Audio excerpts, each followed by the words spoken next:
This is HOA land now. Start that saw. Take it down. Darla Whitaker barked the order from the bed of her cream-colored Lexus SUV, pointing at my 106-year-old pecan tree like it was a weed in her driveway. A 19-year-old crewman named Cody flinched, revved the chainsaw he didn't want to hold, and opened a 12-inch wedge into the trunk my great-grandfather planted the year Truman took office. My daughter Hazel screamed from the porch. Sap the color of dark honey ran down the bark. Darla did not apologize. She turned to her landscaping foreman and said, "Good, now the maintenance trailer fits." She thought the HOA owned that strip of land. She thought wrong. And 6 weeks later, she was going to hand me a $300,000 check, or watch every Willow Crest homeowner be gated off their own street. What would you have done in my place? Where are you watching from tonight? The land was my father's land before it was mine, and his father's before that. 14 acres of Central Texas caliche, cedar, and pecan trees, tucked against the eastern fence line of a new subdivision called Willow Crest Estates.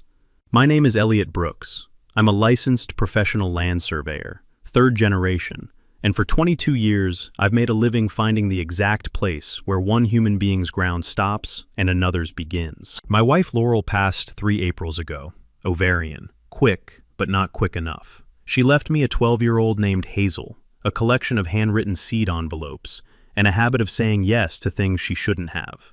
The day after her funeral, I drove Hazel out to the back pecan grove and told her, "This is ours forever. Nobody takes it from us." She nodded the way kids nod when they don't believe you yet. Willow Crest went up 2 years later. 140 beige houses on what used to be the Kimball Cattle Ranch. The HOA formed before the first family moved in. Their president, Darla Whitaker, walked onto my porch in August wearing a cream blazer and a clipboard smile. "Mr. Brooks, we'd love to explore a courtesy corridor," she said, tapping her pen, "for community maintenance staging, very temporary." I told her no, politely. Her smile didn't move. "I think you'll find we already have an easement." I walked her back to my gate and watched her red SUV pull away. That night I pulled the plat from my filing cabinet and confirmed what I already knew. No easement existed. None. Not a word, not a line, not a survey staple. 2 weeks later, I came home from a job in Bastrop to find a trailer on my land. White, 40 feet long, HOA crest stenciled on the side in federal blue. Parked across my gravel turnaround, with the hitch eating into a pecan root I'd nursed since I was Hazel's age. A yellow note flapped under the wiper of my own truck. "As a courtesy to the community, we'll be staging one maintenance trailer on the edge of your property through October. Thank you for being a team player. Darla W., President Willow Crest Estates HOA." Hazel came out carrying 2 glasses of sweet tea. She saw the trailer. She saw my face. She put both glasses down on the railing without spilling a drop, which, if you've ever met a 12-year-old, tells you everything about how much she understood. "Dad." "Yeah, hazelnut." "Is that ours?" "No." "Is it allowed to be there?" "No." Her eyes stayed level. Her mother's eyes. Exactly. "Are you mad?" I considered the question honestly. I watched a cicada scream itself to death in the crepe myrtle. I smelled diesel drifting off the trailer and something sweeter underneath, somebody's community pool chlorine carried on the wind. I could feel my pulse in my molars. "I'm not mad," I said. "I'm getting organized." That's the thing people misunderstand about surveyors. We don't argue. We don't shout. We measure. We note. We file. We hand you a sealed drawing that shows exactly where you went wrong, and then we let the courthouse do the yelling. I took a photograph, timestamp, GPS coordinates, the license plate of the truck that had been driving across my land, a close-up of the pecan root, and a wide shot of the stenciled HOA crest. I printed 6 copies. I put one in my fireproof box, one in my attorney's mailbox, one in my cloud drive, one in an envelope to the county assessor, one in the bottom drawer of my desk under Laurel's last letter, and the 6th I folded into quarters and placed in Hazel's lunchbox for Monday. She found it at school, read it, and sent me a single text. "You got this, Dad." I did. I filed my formal written trespass notice on a Tuesday. Certified mail, return receipt, with a cover page stamped Brooks Land Surveying, PLS number 4712. I used my professional letterhead on purpose. Darla Whitaker sold 4-bedroom homes for a living. She knew what a seal meant. The letter was 3 paragraphs. First paragraph. I am the fee simple owner of APN 22-134-0031. Second paragraph. You have placed a trailer on my property without any recorded easement, license, or invitation. Third paragraph. Remove it within 7 days or a storage fee of $75 per hour per vehicle will begin to accrue, together with damages. Signed, sealed, dated. Copy to the HOA attorney, to the HOA management company, and to my own lawyer, Holloway Caldwell. Holloway called me within an hour of receipt. He's 71 years old, wears bow ties, and hunts ducks badly. Son, you know she's going to double down, right? I know. Good. Keep the photographs coming. And Elliot, put up the signs. By nightfall, I'd hammered in 9 new signs around the contested strip, green and white, 30 by 24 inches, printed exactly to Texas Penal Code 30.05 specifications. No trespassing, private property, commercial storage available by prior written contract only, rate schedule posted. I bolted a laminated rate sheet to the gate post beside the oldest pecan. $75 per hour per trailer, billed in 15-minute increments, $200 minimum, payment due on demand. At the bottom, in bold, by entering this property with a vehicle or trailer without a written agreement, you accept these terms as a bailment contract under Texas common law. A takeaway worth pinning. In most states, if you post a rate schedule and a written entry condition clearly, somebody who drives a vehicle past your signs has agreed to your contract the moment their wheels cross the line. Darla read the letter. I know she did, because Hazel saw her crumple it in her fist outside the community mailbox kiosk the next afternoon. By Thursday morning, Darla had responded the only way Darla knew how. I woke up to the sound of a diesel engine and 3 dogs barking. 2 more HOA trailers were being backed onto my land. One was a maintenance trailer, twin of the first. The second was a 20-foot enclosed event trailer, white, with a Willow Crest Estates logo the size of a pool raft painted on the side, and a row of folded pop-up tents strapped to the roof. A man in a high-vis shirt unloaded 2 generators and set them down on my gravel, like he was setting down groceries. Behind him, a second man slapped an HOA ownership sticker on my cedar fence. "Excuse me," I said, walking up. "That fence is mine. That sticker doesn't belong there." He didn't even look at me. "Ma'am says it's HOA corridor now." "Ma'am who?" "Ma'am Whitaker." I photographed him. I photographed the sticker. I photographed the men, the generators, the plates, the stencil, and the dust on the pecan bark. Then I walked back inside, opened my laptop, and logged the trespass as officially beginning at 6:47 a.m. I created an invoice line for each trailer. I set a timer. Saturday, I took Hazel to the community pool, which, for the record, was public access for surrounding landowners under the original developer agreement. I had the paperwork in my truck if anyone wanted to discuss it. Darla was holding court in a lounge chair by the shallow end, surrounded by her board. Barbara Penn, Tom Reeves, Nadine Prescott. She saw me from across the pool, and her mouth opened like a fish that had just remembered air. "Oh, Mr. Brooks." She raised her voice so half the pool could hear. "We got your silly little letter. Very cute. My attorney says you're having a, what did he call it? A confusion." Barbara and Nadine giggled. "I'm not confused, Mrs. Whitaker." "No?" She sipped something pink through a straw. "Then maybe you should check whose HOA you move next to, honey. This isn't your daddy's old Texas anymore." Hazel's fingers tightened around mine. I smiled, which cost me. "Y'all have a lovely afternoon." I walked us to the snack bar, bought my kid a rainbow pop, and started trailer number 3's billing clock on my phone while she licked orange off her knuckles. The 3rd Friday of the month is Landscape Day at Willow Crest. A truck rolls in at 7 with 8 uniformed men, 2 zero-turn mowers, and a trailer full of chainsaws. I'd watched them work the subdivision for months. Tidy, mechanical, unthinking. On this particular Friday, I was on a boundary job an hour east, walking a calcium-streaked creek with a total station on my shoulder. Hazel was home. Summer vacation. Barefoot on the porch, elbow deep in a bowl of cherries. She called me at 9:12. "Dad, they're cutting trees." I heard the 2-stroke whine behind her before I understood what she'd said. My stomach dropped through the bottom of my boots. "Which trees, Hazel?" "The old ones.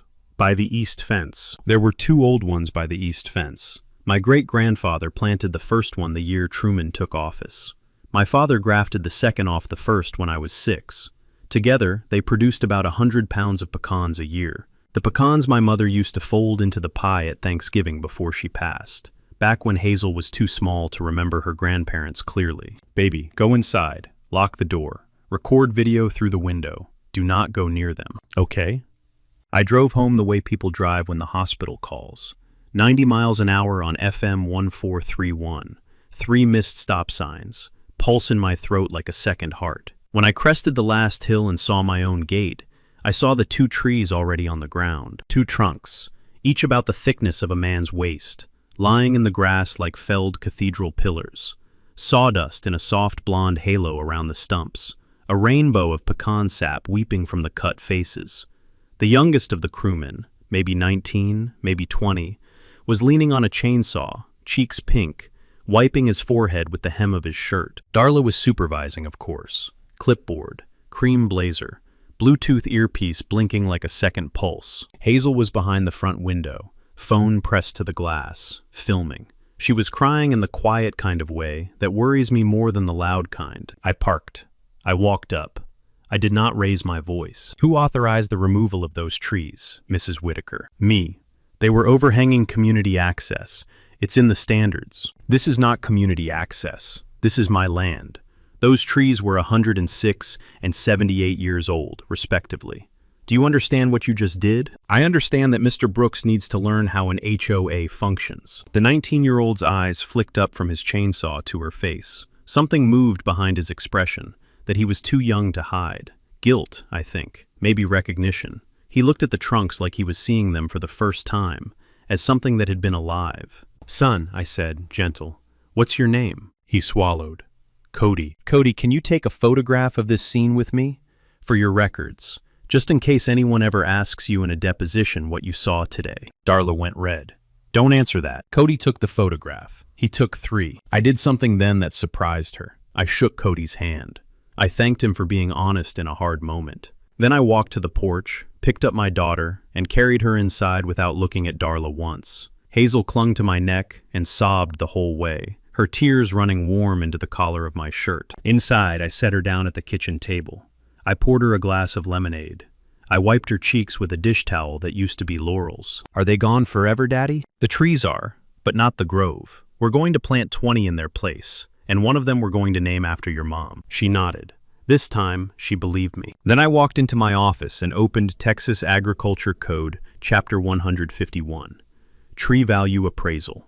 Replacement cost. Aesthetic damages. Emotional damages where a family homestead is involved. Treble damages under bad faith timber trespass. Section 151.102. Each of those trees, according to the formula, was worth somewhere north of $18,000. Trebled, that was $108,000. Before we even talked about the trailers, Darla had just handed me her own throat. Monday I called the county. Code enforcement. Nuisance division. Travis County. I laid out the timeline on speakerphone while I watched Hazel water the new saplings with a watering can shaped like a cartoon elephant. The intake officer was polite. Sir, we can have a vehicle out there Wednesday. We'll cite the HOA for unpermitted commercial staging and abandoned vehicle storage on a residential parcel. Should be straightforward. It was not straightforward. Wednesday passed. Nobody came. Thursday, I called back.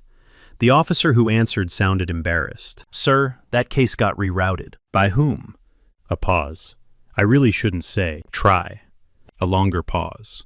Councilman Whitaker's office put a hold on the site visit. He said it was a civil matter between neighbors, and staff shouldn't, quote, burn resources on a spat. Gerald Whitaker, Precinct 3, 2-term incumbent. Also, as it happened, Darla's husband. I knew him by reputation. Soft handshake, firm fundraising, member of the same country club as half the county's department heads. A man who had perfected the art of making a phone call without leaving a fingerprint. I understand, I said, which I didn't. Thank you for being straight with me. I hung up, and I filed a public information request under the Texas Government Code, Chapter 552, for any communications between the councilman's office and the code enforcement supervisor in the last 30 days. 10 business days, by law, to produce. A quiet knowledge nugget you can use. In almost every state, any email a public official sends on public business is a public record by default. Private email, personal phone, doesn't matter. If it concerns public duty, you can demand a copy. Meanwhile, Darla wasn't sitting still. She was accelerating. By the following weekend, she had begun renting her corridor to her own HOA neighbors. For $40 a month, a Willow Crest homeowner could park a boat, an RV, a jet ski, or a landscaping trailer on the strip behind my pecan grove. She advertised it in the community newsletter as Brooks Annex Storage, which was the exact moment my jaw clicked. She was using my family name without permission on her own billing line item. By Sunday night, my property hosted 11 pieces of other people's junk. A camper with a flat tire, a bass boat missing one of its drains, somebody's Cub Cadet riding mower, a pop-up camper that leaked yellow fluid onto my grass. Hazel stood at the screen door counting them. 12, Dad. That one's a canoe. Monday, I ran into Darla at the hardware store. She was in the plumbing aisle, buying a sprinkler coupling, and she lit up when she saw me like we were old college friends. Elliot, how's that lawsuit coming along? Slowly. She tilted her head. You know, my HOA owns that corridor now. My attorney says adverse possession has started the clock. 5 years under Texas law. My husband says the county agrees. Your husband is not the county, Mrs. Whitaker. Well, she smiled thinly.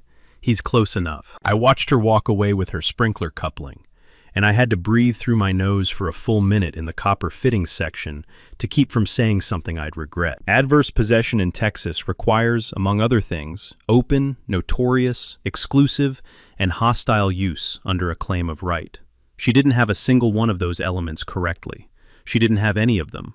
A trailer dropped there 6 weeks ago is not 5 years of possession, and no amount of country club dinners could change the calendar. But she didn't know I was a surveyor. She didn't know what I'd already started pulling from the county archives. That night, after Hazel was asleep and the cicadas had taken over the yard, I sat at my father's old oak desk under a single green banker's lamp.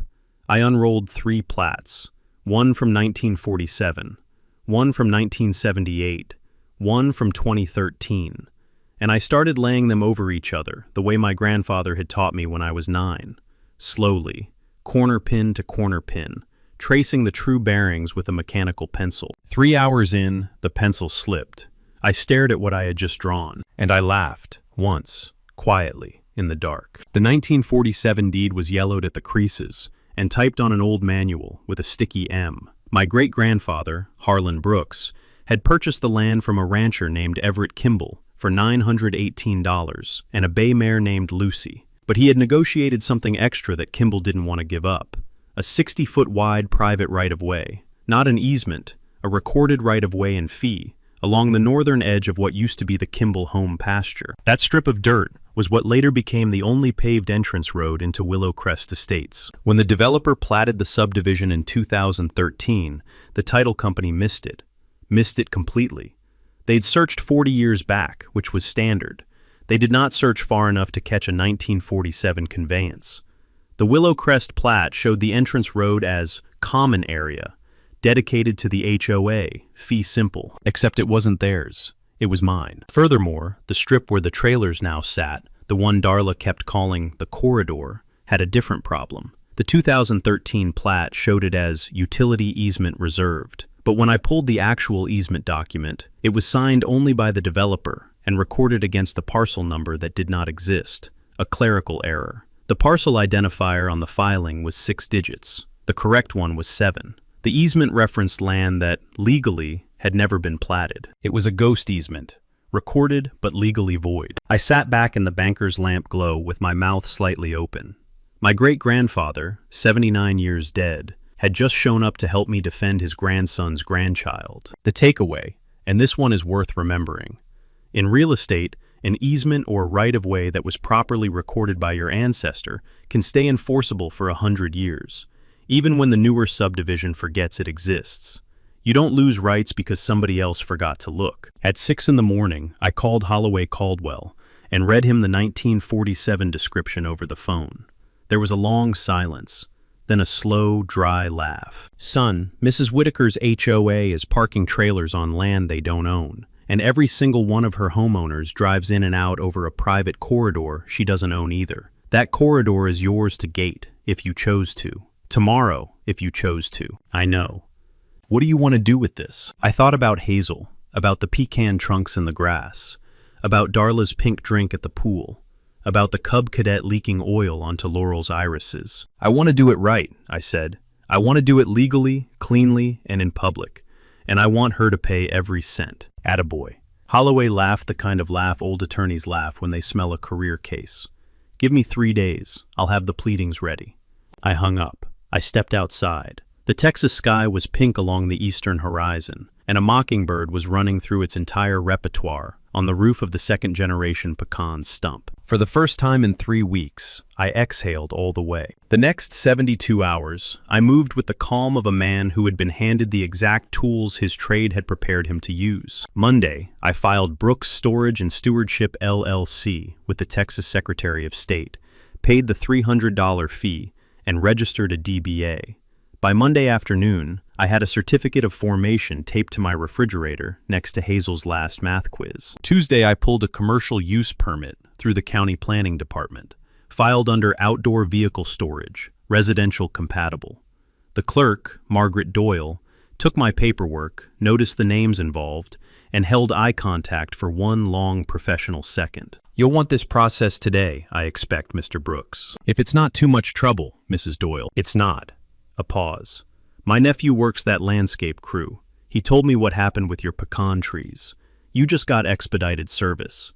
Sometimes the quiet decency of ordinary people does more work than the law." Wednesday morning, I bolted a commercial-grade ANPR camera, automatic number plate recognition, to a pole above my gatepost and a second one above the rear of the storage strip. Every vehicle that crossed onto my land from now on would be time-stamped, plate captured, stored in a cloud log, and billed automatically at $75 an hour per foot of trailer length, with a $200 minimum and a service fee. I had signs reprinted at a professional shop. 36 inches by 48, matte reflective vinyl, compliant with Texas Penal Code 30.05 and Texas Property Code Chapter 59, posted every 50 feet around the contested strip.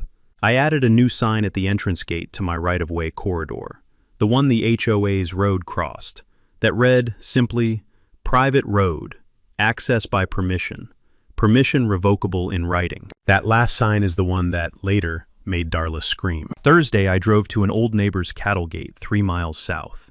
Ray Ashford, 78, leathery, widowed, and explained what was happening. Ray had known my father. Ray also had 4 cousins on the county road commission.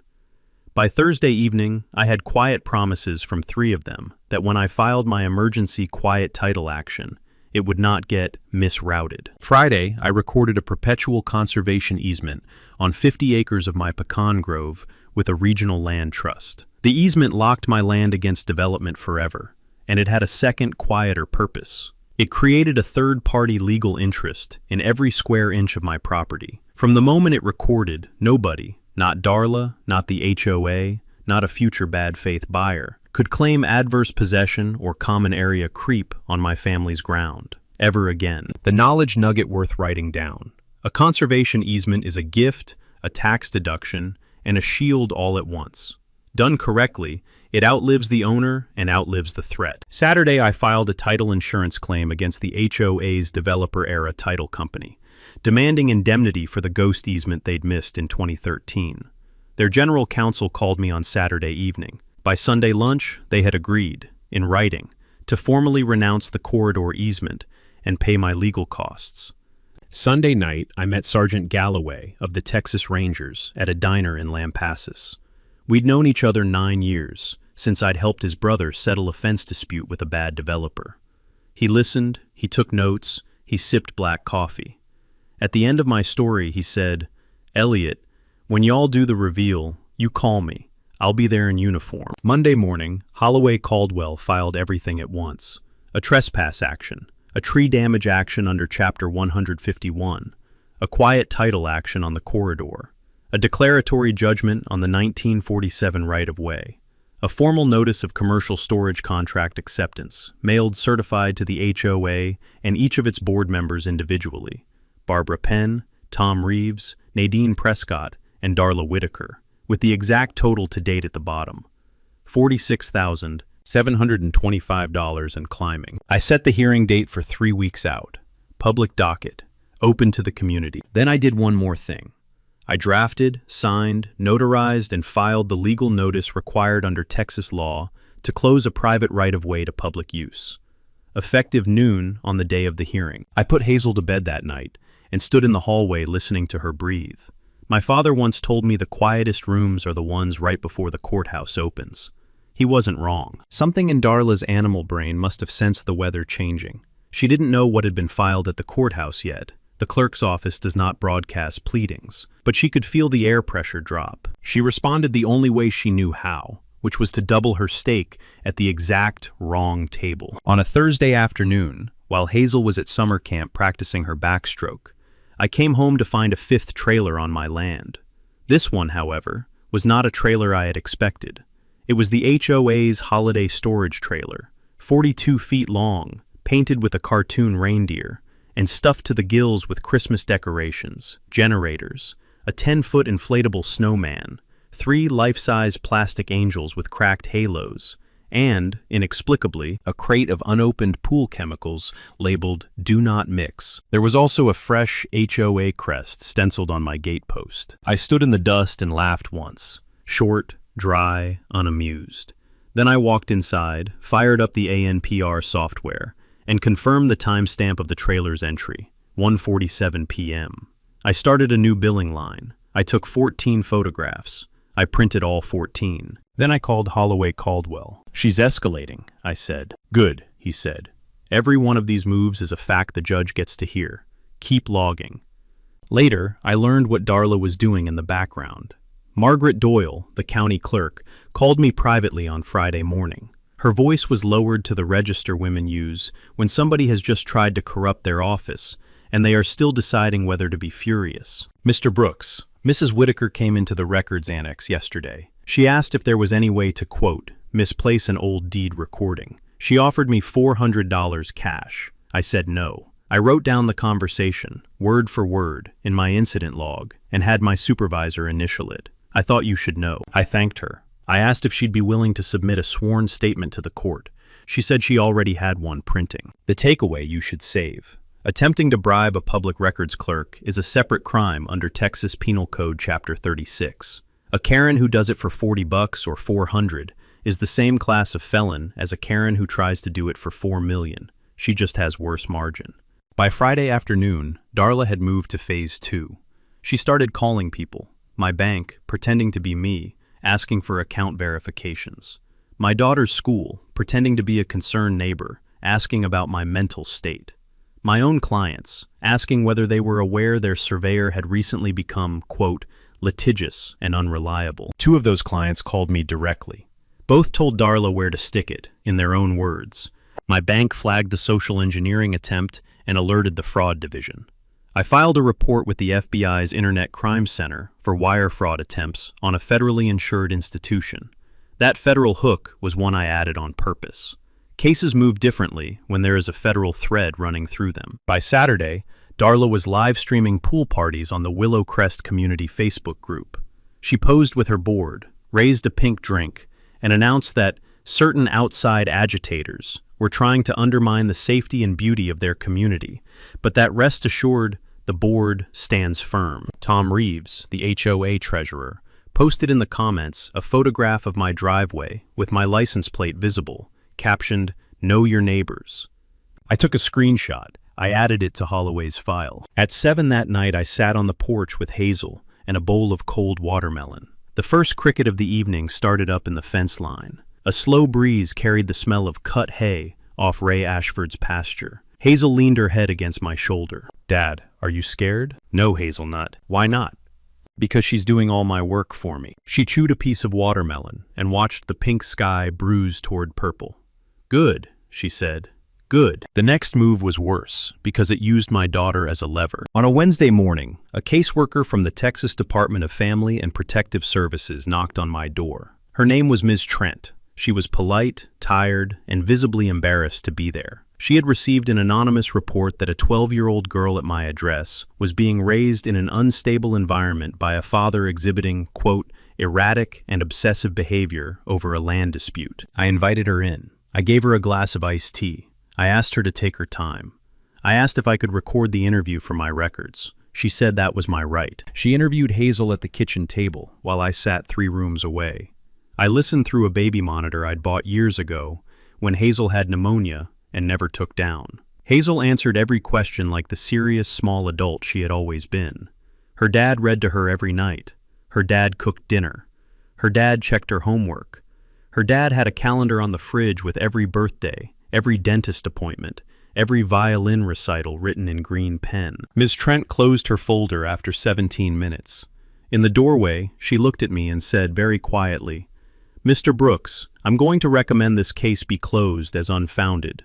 If somebody files again, I'll recognize the handwriting." I thanked her. I shook her hand. I did not cry until she'd pulled out of my driveway, and then only for 40 seconds, leaning on the refrigerator while Hazel hugged my waist. Then I called Holloway Caldwell and told him to add a malicious reporting claim under Texas Family Code Section 261.107 to the pleadings. A takeaway worth keeping, because it helps real families.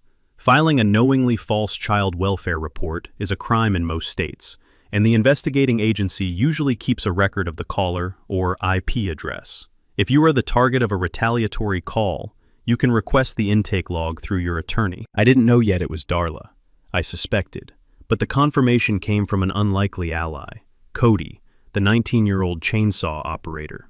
He showed up at my gate 2 days later in his own beat-up Silverado, wringing his cap in his hands. "Mr. Brooks, I heard Mrs. Whitaker make the call. I was in the garage. She used her cell, and she was laughing." "Cody, are you willing to say that under oath?" He looked at the ground. He looked at the pecans. He looked at Hazel's bicycle, leaning against the porch rail. "Yes, sir." He signed a sworn affidavit on my kitchen table, while Hazel poured him lemonade. He told me afterward that what had finally tipped him was seeing Hazel cry through the front window the morning the trees came down. "I should have said no, sir. I was just a kid with a saw and a boss. But I should have said no." "You're saying no now," I told him. "That's what matters." Meanwhile, Darla's public campaign was eating her own neighbors. She held an emergency HOA board meeting that Friday and proposed a special assessment, $400 per household, to fund the HOA's legal defense against the aggressive outsider attempting to steal community property. A few of the older homeowners, the ones who had lived on the original Kimball Ranch edge for decades, started asking questions. Questions about deeds, questions about plats, questions about why, exactly, a neighbor they had always liked was being treated this way. Barbara Penn resigned from the board that Sunday. Nadine Prescott followed her on Monday. Tom Reeves stayed loyal because Tom Reeves had a boat on my land. Hazel brought me a piece of paper on Tuesday evening. She had drawn it in colored pencil. Our pecan grove, 20 new saplings, a little girl under the tallest one, waving at a tall man in a surveyor's vest.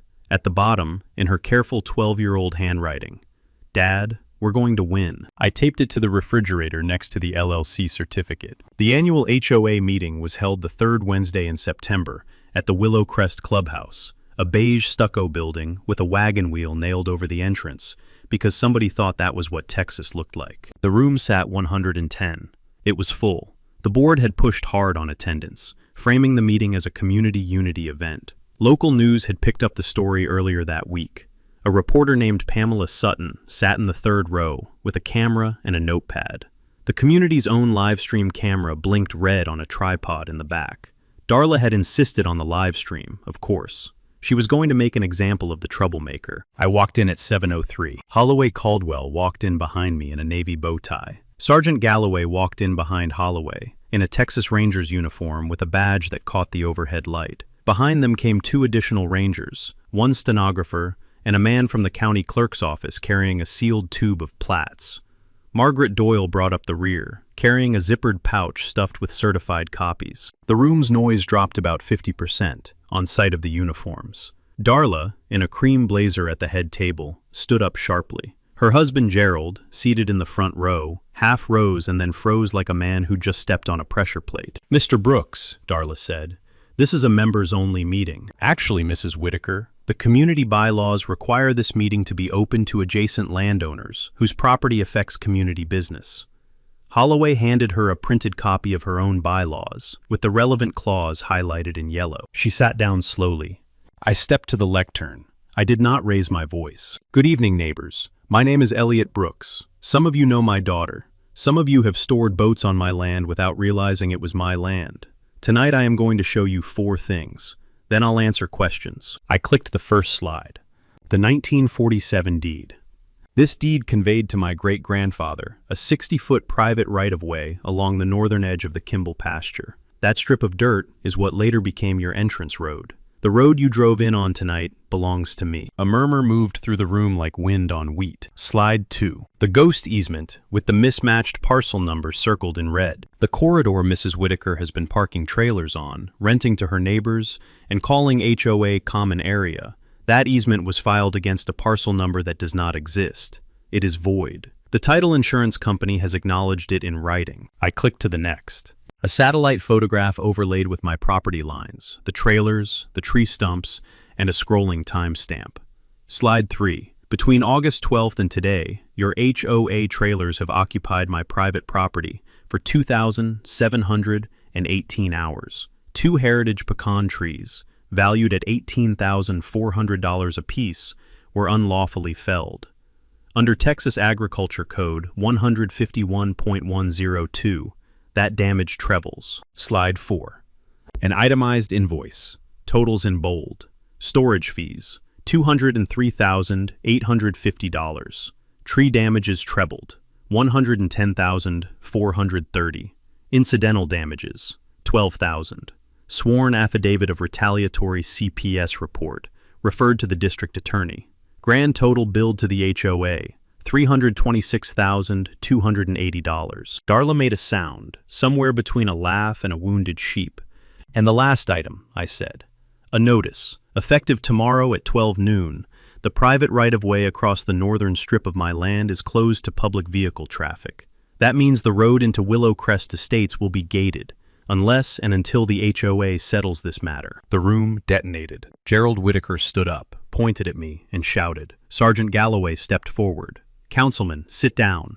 I have a separate matter with you. Darla screamed something about slander. Pamela Sutton's camera was rolling. The live stream viewer count, somebody later told me, hit 4,000 people at the moment Galloway put a gentle hand on Gerald Whitaker's elbow and escorted him out of the room under what turned out, the next morning, to be a grand jury indictment for official oppression. The room watched Gerald leave. Then the room watched Darla, alone at her head table, in her cream blazer, finally run out of smile. I folded my papers. I nodded to Holloway. Thank you for your time, neighbors. See you in court. The HOA settled in 11 days. Not out of decency, out of math. Their legal team ran the numbers, saw the exposure, saw the right-of-way gate, and told the board there was no path that didn't end in bankruptcy or a judgment that would have the same effect. They paid $326,280 in full, by wire, on a Tuesday morning. Their own homeowners voted Darla out of the HOA presidency the following Friday. The vote was 91-7. The 7 were Tom Reeves and his immediate family. Gerald Whitaker resigned from the city council within the month. The grand jury proceedings continued on their own quiet schedule. Their house, it turned out, had been over-leveraged against a string of bad commercial real estate investments. The bank foreclosed before Christmas. The last time I saw Darla, she was loading a U-Haul in the gray rain, cream blazer replaced by a fleece jacket, and she did not look up as my truck passed. I drove home. Hazel was waiting on the porch with her own small shovel. I did not spend the settlement on myself. I put Hazel's college tuition aside. Her mother would have wanted that. And I took the rest to a sit-down with Holloway Caldwell, Margaret Doyle, and Ray Ashford around a diner table. Together, we created the Pecan Grove Conservation and Scholarship Fund. The fund does 3 things. It gives a sapling to every child in the county who turns 12 that year, paired with a weekend planting workshop taught by retired land stewards. It endows a trade scholarship for any kid in the county who wants to apprentice into surveying, forestry, or land stewardship without going into debt. And it funds a free legal aid clinic for homeowners facing unlawful HOA overreach, staffed pro bono twice a month by Holloway and 3 of his bow-tied friends. Cody, the 19-year-old who had spoken the truth under oath, was the first scholarship recipient. He's studying at the surveying program at Texas State. Last summer, he interned on my crew. He is, I will say without exaggeration, the the best young rodman I have trained in 15 years. We planted 20 new pecan saplings in the gap where the old trees had stood. Hazel named one of them Laurel. She waters it every Sunday with a watering can shaped like a cartoon elephant. The sapling is now taller than she is. By the time she graduates high school, it will be taller than me. The community healed slowly. Willow Crest elected a new board. Barbara Penn came back and apologized to me in person at the feed store, holding a tin of her homemade pecan brittle. The HOA's trailers were sold at auction. The corridor was gated. The private road reopened, under a written license agreement that pays $12 a month per household, a rate I deliberately set low, because I was never in this for rent. On Thanksgiving, I fed Hazel pecan pie, made with pecans from the new sapling's first harvest. 3 handfuls, barely enough to fill a pie crust, but enough. Ray Ashford sat at our table. Holloway sat at our table. Margaret Doyle sat at our table, bringing her own green bean casserole. Sergeant Galloway sent a card. If this story has a lesson, it is this. The loudest people are almost never the most dangerous, and quiet preparation will outlast louder power every single time. If you have an HOA Karen horror story of your own, share it in the comments. I read every one. And if you want to see how the next one ended, when a county commissioner tried to run a new access road straight through a widow's pecan orchard, well, tap subscribe. I'll see you there. What made Dalla Whitaker lose wasn't Elias Brooks' anger. It was her uncertainty. She was so sure her HOA badge and her husband's city council seats were armor that she forgot to read a deed. That's the thing about petty power. It makes people sloppy. It makes them skip the paperwork. It makes them sign statements they shouldn't, rent out land they don't own, and code child welfare on the widower raising his daughter. And every one of those shortcuts becomes evident in somebody else's file. Elias' real estate wasn't his profession. It was his passion. He documented. He waited. He gave his voice down and his records up. He let her keep reaching until she reached too far, and then he simply closed the door he's always owned. The beauty of that growth today. Saplings Hazel named after her mother. A scholarship carrying Cody into a real career. A legal aid clinic helping other families came directly from Dalla's refusals to stop. If you ever deal with an HOA that forgot it's owned by laws, tell me your story in the comments. I read everyone. If you believe in justice that's earned quietly, hit subscribe.